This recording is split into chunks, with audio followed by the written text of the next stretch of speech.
postpartum assessment card. Right there, just in case. Alright, so I come in. Obviously, don't have a patient, it's going to be pillows, but we'll work with it. Alright, so I come in, introduce myself. My name's Kimberly, I'm a nurse, I'm going to be seeing you. Ask how they're doing. How are you doing? Have you noticed any problems that you're having? Make sure I wash my hands. And also identify the patient, their armband, have them tell me their name, full name. Then we're going to go into vitals. So you want to get pulse, respiration, pulse the same as heart rate. You want to get blood pressure. You want to get a temperature. And you definitely want to ask about pain, especially if they've just had a baby, which this is a postpartum assessment. They're going to be in pain. You want to make sure you're managing that pain. So after you're getting all the vitals, you're going to do a quick listen to the heart and the lungs. So you just listen to the heart.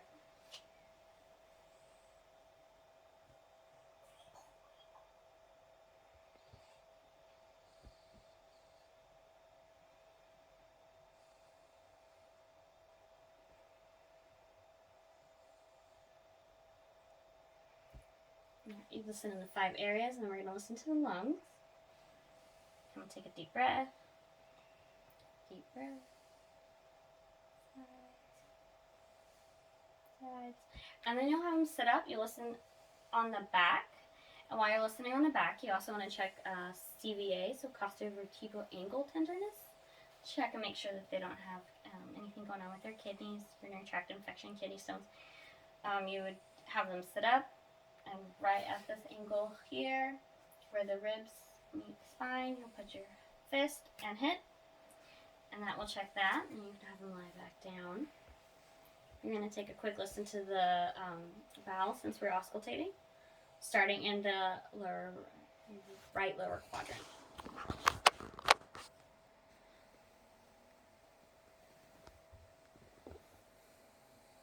You want to listen for bowel sounds, 5 to 30, and a lot of times, like if they've had a vaginal delivery, you'll have good bowel sounds.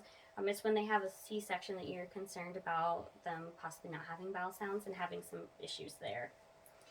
Alright, you'll ask them how their breasts are doing. If they're not feeding the baby right now, we'll ask them to come back, or we'll ask them to call us when they're going to feed the baby, just so we can take a look, make sure that the latch is good, make sure that the baby's getting a good latch, essentially. Make sure everything's going well, and then we can assess to see milk's not going to be coming in yet, so they'll probably be a little bit soft. But we can ask and we can assess for any chapping or anything like that, signs that the baby's not latching well. Alright. So we're going to go down and we're going to check the abdomen, we're going to check the uterus. So it's going to be right above the umbilicus. And you want to feel for the top of that. And then you're going to have your hand down at where the bladder is. You'll be checking, kind of like feeling where the bladder is, down at the, right above the pubic bone, so that you don't accidentally cause the uterus to prolapse. You're just going to kind of squeeze in it a little, massage.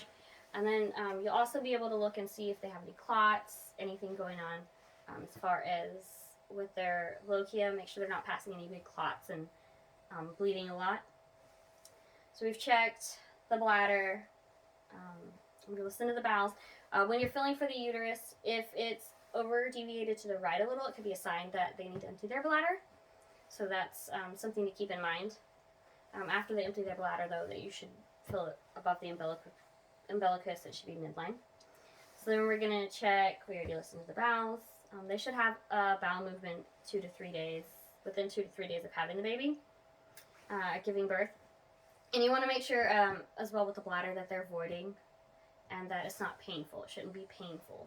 And you're also going to measure the first few times that they void, just to make sure that their bladder is emptying enough. Alright, and then we're going to check for lochia. We're going to look and assess any swelling or anything. The lochia, you expect it to be red because they just had a baby. And then you'll also have them kind of go to their side so you can assess from the back, because sometimes the blood will pool underneath, just to make sure that they're not losing more blood than they need to. At that time, you can also take a look, see if they had an episiotomy, Check the perineum, see if there are any sutures or anything going on there. And then the locure shouldn't have any clots. It shouldn't have any odor. Then you're going to check the lower extremities for swelling. When you're checking for swelling, you're also going to grab the calves and feel if it's hard or painful or anything. Checking for DVT, because we don't do hormones anymore. Checking to make sure they don't have a blood clot or anything. You're also going to check their reflexes. You want them to be 2+. And then you're going to check for clonus. So you're going to push their foot back and then let go, and it should go down. All right. So another thing we want to check is their emotional status. Make sure that they're doing okay. It's okay. The hormones are going to cause them to be a little bit more weepy potentially, or happy. We should make sure that they're doing well and coping well. We're also going to tell them that if they get really sad, looking for symptoms of depression, a couple weeks after they're gone, they need to or a couple weeks after they leave the hospital after the birth, if they're having any trouble, to contact their doctor to make sure that they're not experiencing postpartum depression. It is something that women do go through. And we want to make sure, last thing, make sure that they're getting up and walking, because we don't want those blood clots happening, but it'll help them with their healing if they're up and walking. All right, I think I got everything.